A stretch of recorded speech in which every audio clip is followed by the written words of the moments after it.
はい、こんにちは。ウニアトリエの加藤です。今日で3回目となりますけれども、いよいよこの文字ですね、これは何語なのか私もよくわかんないですけれども、レタリングというか文字が表面にぐるっと一周この辺のラインに沿って書いてある感じ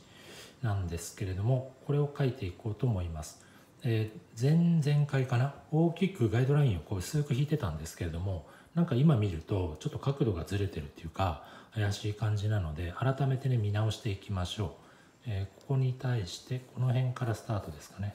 こんな感じに来て、この辺に向かってこんな風に向こう側に向かってこうカーブしていく。一応ガイドラインというか下の端の文字が並んでそうな、この線ですねがこんな感じ。上のラインはこの辺でしょうか。もうちょっと上かな、この辺かな、こんな感じで、この時の、気をつけてほしいポイントは、ぐるっと一周回って帰ってくるこの楕円をこう見えないんですけれども想定して、それに沿った綺麗な楕円に沿ったガイドラインを引くように心がけましょう。それとあとは、この辺に、これはバラだと思うんですけど、バラのイラストが書いてあって、ちょうどここの見えなくなるあたりまでこんな風につながっている。でこのね絵というかイラストに関しては、ちょっとくらいこう形違ってても多分見る人わからないので、この全体のバランスを見ながらですね、それらしく形ができてればいいかと思います。それらしくっていうのは形が合ってるかどうかっていうよりも違和感がない形ってことですね。その曲面に沿った、線、主にこれ線描だと思うんですけど、形に沿った線描になっていれば、細部が違っててもねそんなに気にしすぎなくていいと思います。例えばこんな感じでこれもね、色をつけるのを前提としたら鉛筆はあんまりこう線を何本も引きすぎないで整理しといた方がいいと思うので、余計なところを消しながら、必要な線だけを残して下書きとしたいと思います。こんな感じかな。はい、大まかなこの流れができたら、あとは枝葉なのでそれぞれの形をそれぞれの場所に書いていけばいいかと思います。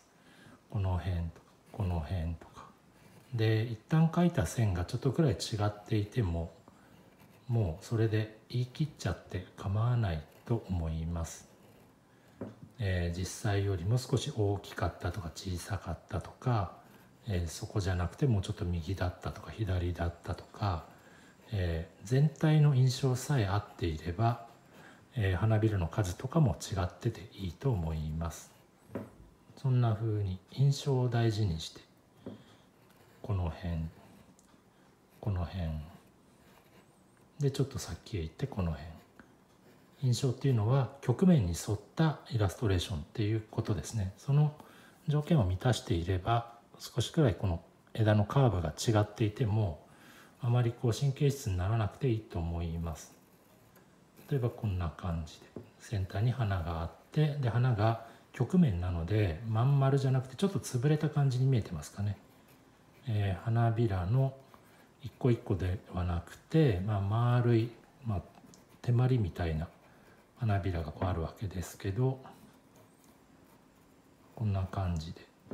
で曲面に沿った潰れ方をしている。曲面に沿った潰れ方をしているっていうのを意識して書いていきます。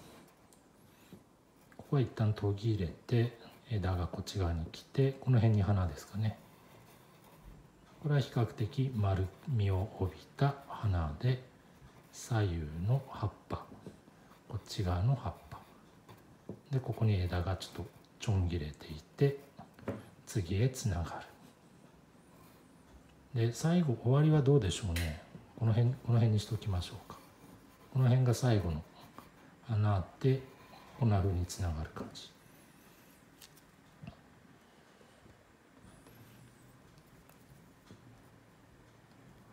はい、葉っぱもこの辺、こっち側来てこの辺、でこの辺少しなんか特徴的な形で、最後の花が横から見た花ですかね。バラを横から見た感じで、こんな感じで左上につぼみが1個あって、これで完了。少し短くなっちゃいましたけれども、こんな感じにしておきましょうか。実際もうちょっとね上まで行ってそうですけれども、あまり深追いせずに。はい、でいよいよ文字いってみましょう。最初下のラインだけ引きましたけど、上のラインもそれに合わせて少し薄く引いてみます。こんな感じで。この時気をつけてほしいのが、この高さが常に一定になるように、この特にこう回り込む曲面、この辺ですね、この辺の高さが一定になるように、意外にこうね上に持ち上がってるんですね。意外に上に持ち上がってるっていうのを意識して、文字の終わりをまず決めましょう。そして始まりがこの辺から、ここからここまでの間を割るようにして書いていきます。例えば一番左端 V、 こんな感じでスタートしましょうか。そして次に最後 U、 こんな感じで、ここからここまでの間で書いていくぞ。ここからここまで割っていきます。例えば S がこの辺かな。ざっとというか大体ですけどね、最初と最後の間の真ん中に何が来るのかを意識して、例えばこんな風に、適当でいいです。こんな風に。で次にこの S と V の間に A と I が入っていると。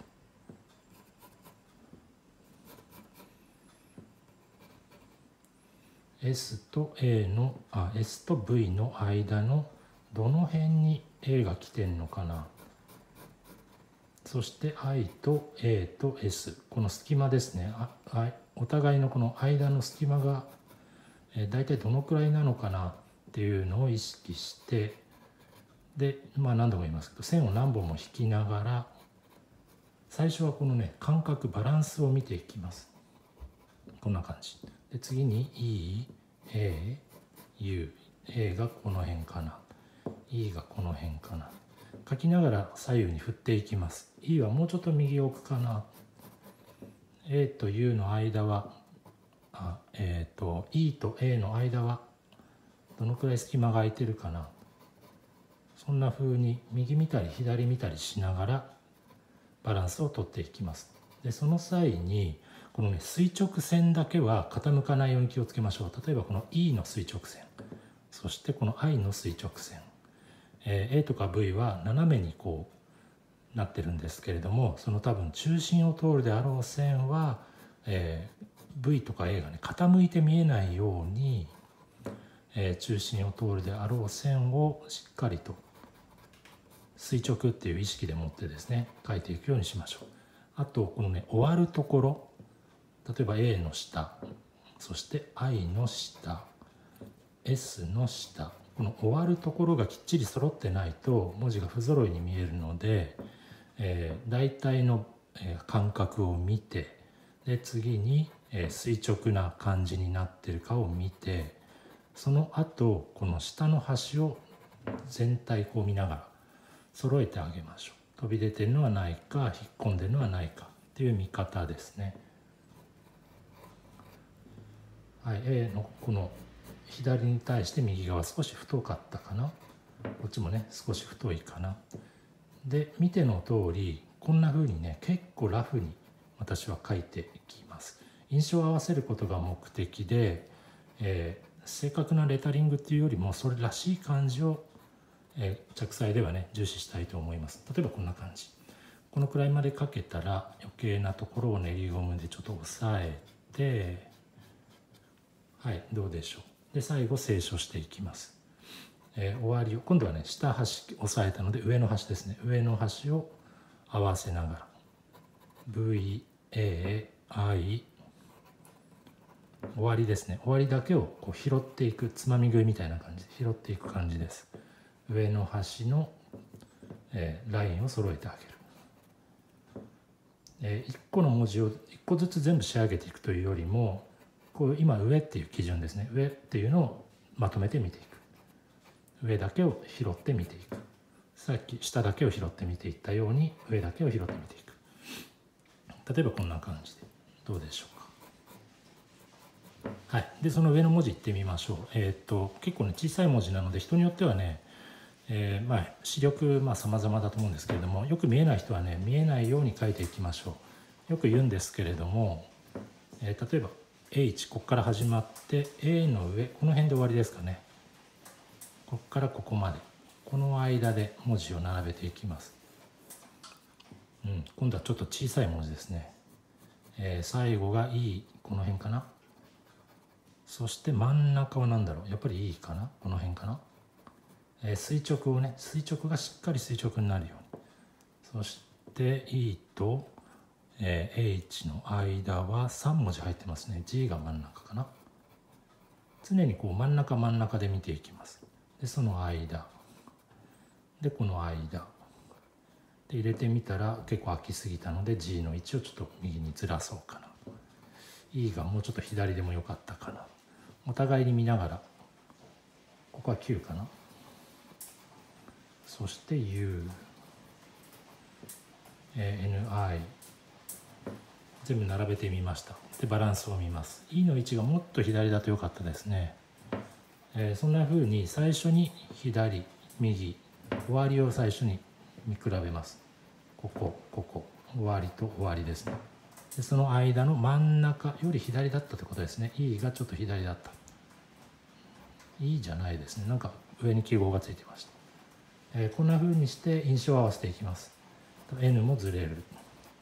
I もずれる、 Q もずれる。でこの書体もなんかそれらしい感じに合わせていけばまるっきり同じじゃなくても、例えばこうなんかフランスっぽいテイストとかね、イタリアっぽいテイストとかわかんないですけど、なんかその雰囲気も書体の持っている雰囲気みたいなものを感じ取りながら、こんな感じでどうでしょうかね。はい、でガイドラインを練りゴムで押さえていきます。はい、こんな感じで結構いいんじゃないでしょうかね。で最後花ですね。ここちらっと見えている花に見えない花っていうかね、なんかこう斜めなので横になってちょっと形が歪んでいて何なのか分かんないですけど、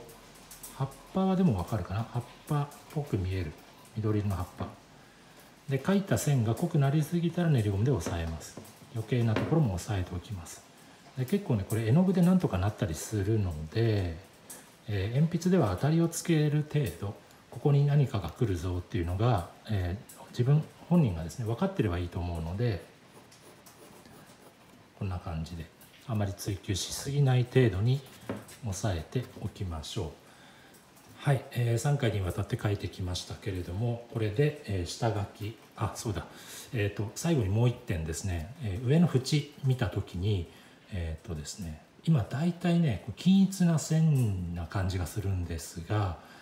この時点でですねコントラストの強いところはここ線を分かるようにというか目立つようにちゃんと描きます。こういうところですね、暗い明るいの差が激しくて、境界がしっかり感じ取れるところは強く描きます。逆に例えばここは上の面と側面が内側の面ですね、はっきりこう区別できないくらい淡い、コントラストが弱く見えているところは線も弱くしておきます。で内側弱いんですけど、ここは濃いんですよね。ここはその外側の、ボディの裏側というか外側につながる、ここはコントラストが強いのではっきり描いておく。これでねだいぶ印象が、パッと見た時の印象がね合ってくるんですよね。なので見た感じに合わせて、感じっていうのはコントラストの強弱です。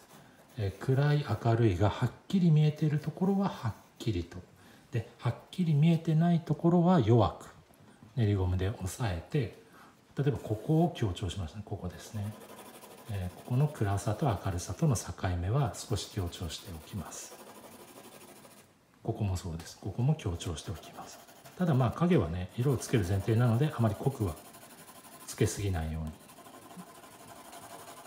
弱めにのっけてますけれども、ここはコントラスト強く、ここは弱く、ここもですね、ここも少し弱く、こんな風にして仕上げておくと絵の具をつけ始める時にイメージが合いやすいと思います。全部をきっちり縁取りするんではなくて、こんな風な絵の具をつける前のちょっとした心遣いですねができるようになってくると、より絵の具をつけるのが楽しくなってくると思います。はい、だいぶ長くなりましたけれども、この辺で、終わりにしようと思います。それではまた。さよなら。